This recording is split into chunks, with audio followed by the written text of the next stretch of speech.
So what is the Ascent, and why are you hearing so much about it? The Ascent is a new game from indie developer Neon Giant.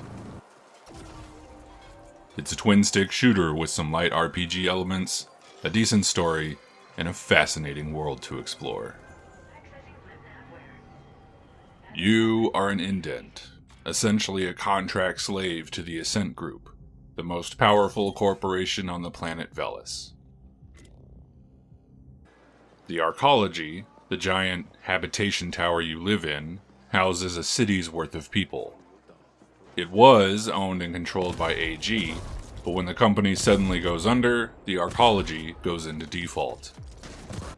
This triggers a messy power grab between rival corporations, criminal gangs, and the poor souls who live there. Your character is right in the middle of all of it. You begin your mercenary career as a lowly gun thug for the local stack boss, and eventually work your way up to corporate contractor by completing missions both for the company and the locals. They are usually of a seek and destroy variety. Go somewhere, blow everything up, get loot, repeat.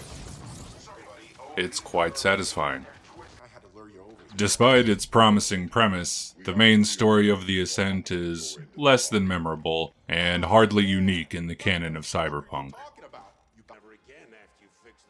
The only truly noteworthy character is the irritable stack boss Poon, and the player character only lets their guns do the talking.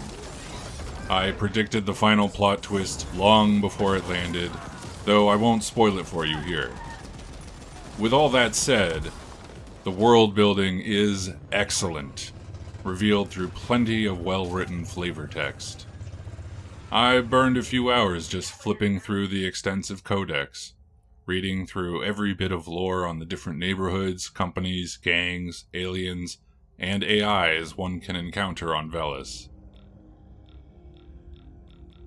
The storytelling isn't quite on par with such a richly developed world, but it isn't bad enough to be distracting or frustrating. Besides, that's not really what the players came for. The Ascent revolves around combat, and it handles very well for a twin-stick shooter. The mechanics are simple to learn, but also complex enough to reward skilled play. This depth is mostly provided by the many augmentations you can install in your character. Augs provide a wealth of special abilities. You can throw a superpowered punch, launch a swarm of kamikaze robot spiders,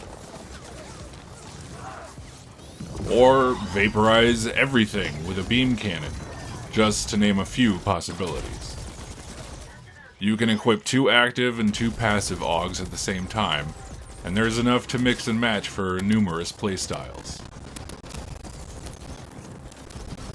The enemies are varied enough in their tactics and weaknesses that you will never find the one OP gun that can kill everything, nor is there one best suit of armor. You will actually have to think about your gear if you want to survive encounters. In later battles, creative use of cover will also become a necessity. While your character won't snap to cover, you can duck behind almost any part of the environment and shoot over the top of it. That doesn't mean you can just pick a spot and stay put. Enemies will attempt to flank your position and flush you out with grenades.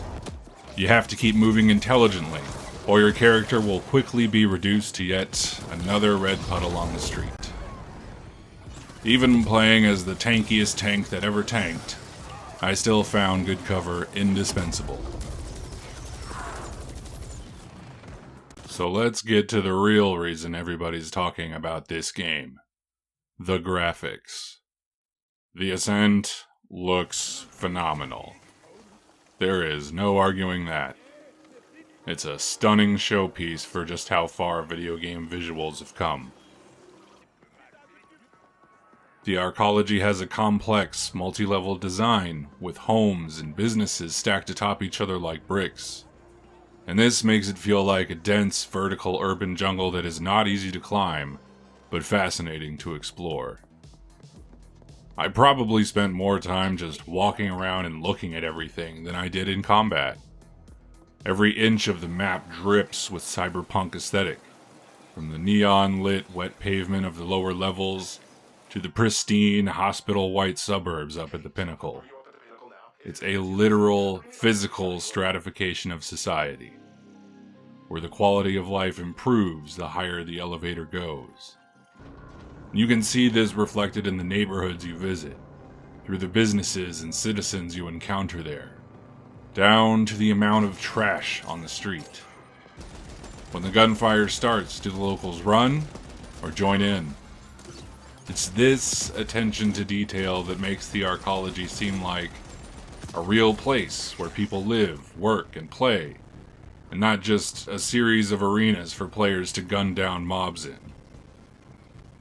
Even if you have no interest in playing the Ascent for yourself, it's worth taking a visual tour through the tons of YouTube videos likely being posted as I speak. Although the arcology is one of the most well-rendered video game settings of the year, my time there was marred by numerous technical issues and some perplexing design flaws. This game has the longest load screens I've seen since Borderlands 3. Probably a whole third of my time in the Ascent was spent riding elevators, taxis, and trains to the next screen. I learned quickly, only to travel back to the safe zones when I had a stack of quests and bounties to turn in, because it takes forever to get across the city and back again. I guess I could be charitable and say that adds to the realism, but the glitches do not. I experienced a hard crash to dashboard multiple times every play session, and while I never lost significant progress, it was frustrating to have to go through all those loading screens to get started again. Sometimes I got an error message about the memory in my video card, which I've never seen on a console before. The frame rate would slow or skip like a broken record whenever a large swarm of enemies hit the screen, or if too many things exploded at the same time. The UI and menus are a chore to parse, and the map is more decorative than useful. But most puzzling was the quest design. The recommended levels on each quest don't really mean anything. I took a level 3 side quest when I was level 6, only to have the waypoint lead me into a dead end because that part of the map doesn't unlock until you complete a level 10 story mission. I had to abandon a level 16 mission to go grind because the only path to the next objective was blocked by level 23 enemies that laughed at my bullets. It's actually best to just mainline the story missions, only using the side quests to grind some XP if you encounter a difficult boss fight. Combined with the terrible map, this makes the Ascent not difficult, but frustrating to navigate. Especially since each of those situations forced me to turn around and travel back across the city one long loading screen at a time. Yet, despite its many flaws and shortcomings, the Ascent still entertains. It doesn't make good on all the unfulfilled promise of Cyberpunk 2077, like some have been saying, but it is more fun to play. If you're looking for your Cyberpunk video game fix, the Ascent is more than worth the price of admission.